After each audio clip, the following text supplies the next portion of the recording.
One of the things I know a lot of people struggle with, and it's something that I have definitely struggled with, is dying. And I really don't understand why, because the only thing that's guaranteed in life is death. But it is something that people have a hard time talking about. And I'm trying to change the way I look at death, especially in planning for death and what I want to leave behind. I'm blessed to be able to be very Googleable or have these public works out there that I feel leave a mark, but I want to do something personal for my kids. They have a trust, but sometimes those things don't really outline the intentions of why we're leaving stuff behind. So I wanted to do a little bit more for my kids so they know more about me, know more about how I feel about them. And this all was really inspired by this book called A Beginner's Guide to the End. If you're seeing on video, I'm showing it in my cameras. The Beginner's Guide to the End, Practical Advice for Living Life and Facing Death by B.J. Miller, MD, and Shoshana Berger. It's an incredible book. I was listening to it on audiobooks, which is the way I consume most of my books, but decided to get a hardcover copy, physical copy of the book. It's a softcover because it has so many lessons that I want to keep coming back to. And one of the big lessons that really captured me was this chapter 2 on leaving a mark. And it's called Leave a Mark. It's about bequeathing money, capturing your story, writing an ethical will, and leaving a letter. So the bottom line, leave a mark. You were here. Even if you write no letters, capture no stories, don't fund a scholarship, and have nothing but moss in your pocket, you will be remembered for something. Your personal legacy may hinge on nothing more than your interactions and words. Some of the people we've met who left the most profound legacies had nothing to their names, but a deep well of kindness that they and others drew from. I think that's beautiful. So there are more and more ways that we can capture memories to be passed on. And so our stories live on. But I think like in the book, they mentioned StoryCorps where you can submit recordings, but they also have a section about leaving a letter. I use a service called Keepsake with a Q, so QEE sake. And I started that with my middle daughter right before she was born, and it captured those moments. So it sends you daily prompts via text around 12 noon my time and reminds you to just share little memories, and then you can compile those memories. Like that's one way. But the thing that really stood out in this book was about like leaving a letter for your kids. And I'm going to read an example of a letter here from the book.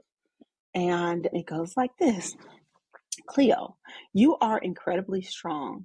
You can weather anything. In your life, there are likely going to be times when that strength is challenged. You may feel like the world is testing you, doubting you, perhaps doesn't see you the way you want to see yourself. Remember this, you are capable of anything. If you see the world as a series of open doors rather than closed doors, there's nothing you can't do.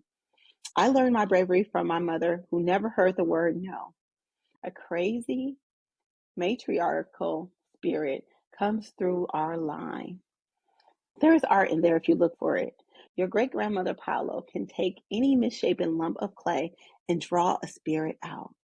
You will carry that forward. As a child, I feel like I've been chased and you have that same fear. There is some value in that fear because our time is unlimited. And in a way, we are being chased by death and have 5 minutes here. So do all you can.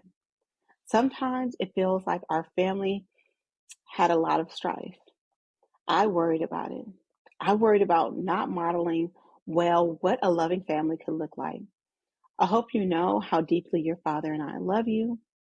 Cleo, we are on a small blue marble in the sky. Look up, and as all-consuming and overwhelming as life may feel, remember that we are just a small part of everything. Life is a really grand experiment, and I have no doubt that you are ready for it. I love you, Mom. So this is just an example of something that we can leave for our kids. So when we look at all the things we can do to make our transition easier for our kids, I think we should look at incorporating things like this. I'm definitely looking forward to incorporating things like this. My kids have their own email addresses where I try to drop pictures and notes in there. You can also add pictures and videos to keepsake as well. But this is just a reminder to do these things in preparation for your transition here while you can.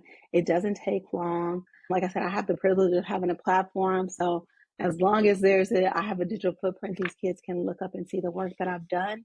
But I also want to personalize messages for them along the way. So I've committed to doing these things annually.